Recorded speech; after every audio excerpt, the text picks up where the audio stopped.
सुशोभित श्री परमहंस महान विभूतियों की सुंदर झांकियों को अपने मन मंदिर में बसाते हुए प्रेम सहित मिलकर बोलिए।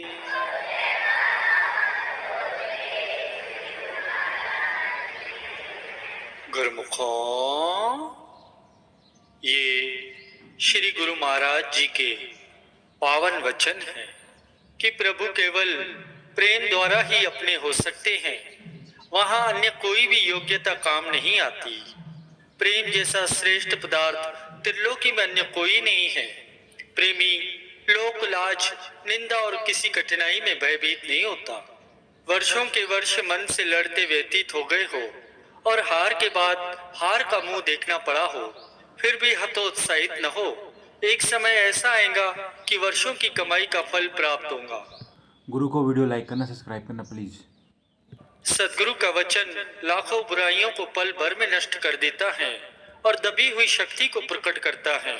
सदगुरु के शब्द से बेमुख होने जैसा पाप सारी सृष्टि में अन्य कोई नहीं है। संत महापुरुषों का ये कथन है, आपा या अहम भाव मिटाए बिना तुम प्रभु को प्राप्त नहीं कर सकते। यह अहंकार अब चाहे एक पल में गवाओ या युगों में गवाओ, देर तुम्हारी तरफ से है, न कि उनकी तरफ से। केवल मालिक की आस रखो, सब आशाएं स्वतः ही पूर्ण हो जाएंगी। और यदि मालिक को बुला दिया तो आशाएं तुम्हें दुखी कर देंगी। कोई भी तुमसे भलाई करे तो समझो मालिक किसी न किसी रूप में तुम्हारी निगरानी कर रहे हैं, और जिन गुणों के कारण वे तुमसे हित कर रहे हैं वह भी तो मालिक की धरोहर है। जो सद्गुरु से भय रखता है वह निर्भय पद को प्राप्त करता है। सदैव अच्छे कार्यों में संलग्न रहो तो मन रूपी शत्रु जो हर समय गात लगाए बैठा है तुम तक पहुंच नहीं पाएगा। बुरे विचार मनुष्य को प्रमादी और आलसी बना देते हैं। ऐसे लोगों को कोई भी पसंद नहीं करता। इसीलिए सदा अच्छी संगति करो, धार्मिक पुस्तकें पढ़ो, सत्संग में जाने की आदत डालो ताकि बुरे विचार मन में उठने न पाए। कुदरत किसी का पक्षपात नहीं करती, हर एक को कर्म का फल भोगना ही पड़ता है। इसीलिए सदा अच्छे कर्म करो ताकि बाद में पछताना न पड़े।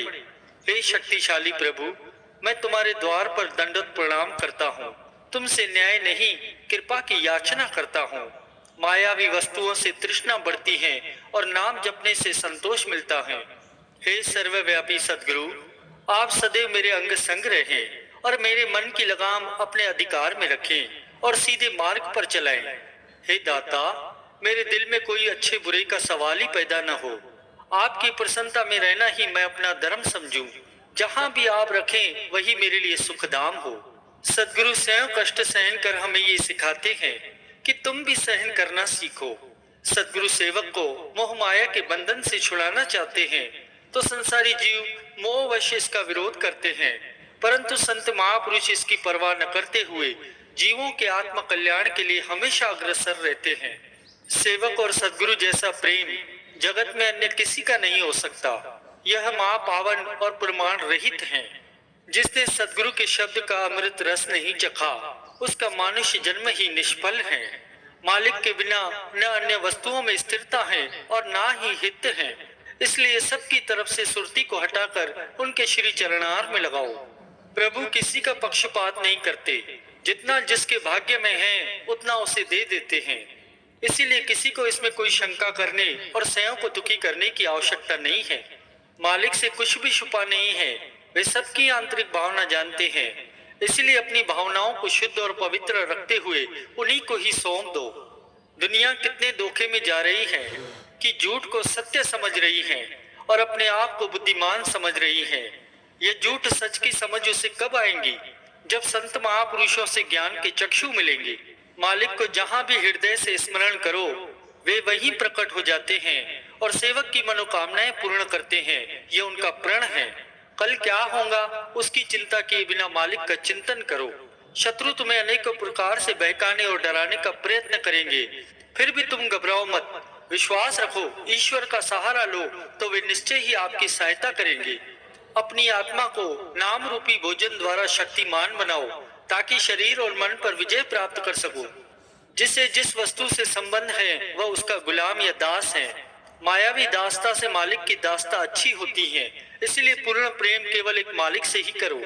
संसार यदि प्रेम करता है तो आप उसमें आसक्त न हो। सदगुरु के चरणों में अधिकाधिक प्रेम बढ़ाने का प्रयत्न करो, क्योंकि संसार का प्रेम बंधनकारी है और संत महापुरुषों का प्रेम मोक्षकारी है।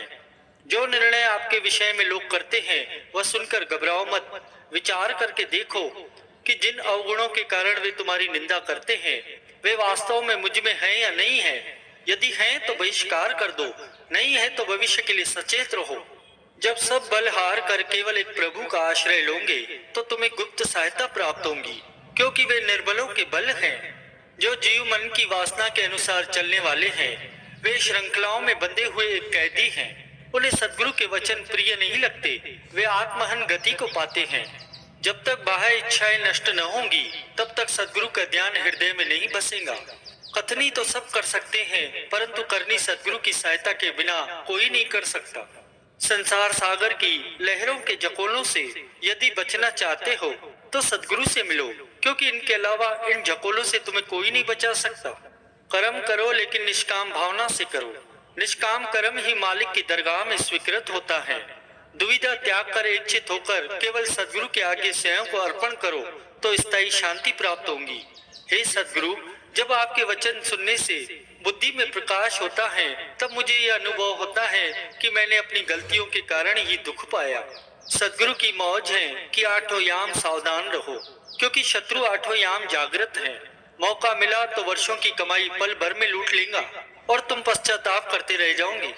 सदगुरु मौज की प्रतीक्षा करोगे तो परिणाम अच्छा होगा और शीघ्रता करने से धोखा खाओगे। किसी भी वस्तु से मोह किया तो तुम सदगुरु का प्रेम पाने योग्य नहीं रहोगे। जो चिकनी चुपड़ी बातें करें उन्हें पूर्ण मत समझो। अक्सर जो कहते हैं वे करना नहीं जानते। सदगुरु एक पल में इतना श्रेष्ठ बना सकते हैं जितना स्वयं 100 वर्ष में भी नहीं बन सकते। लोगों को कैसे प्रसन्न करूं, ये विचार छोड़कर सदगुरु की सेवा कैसे करूं, यही सीखो। संसार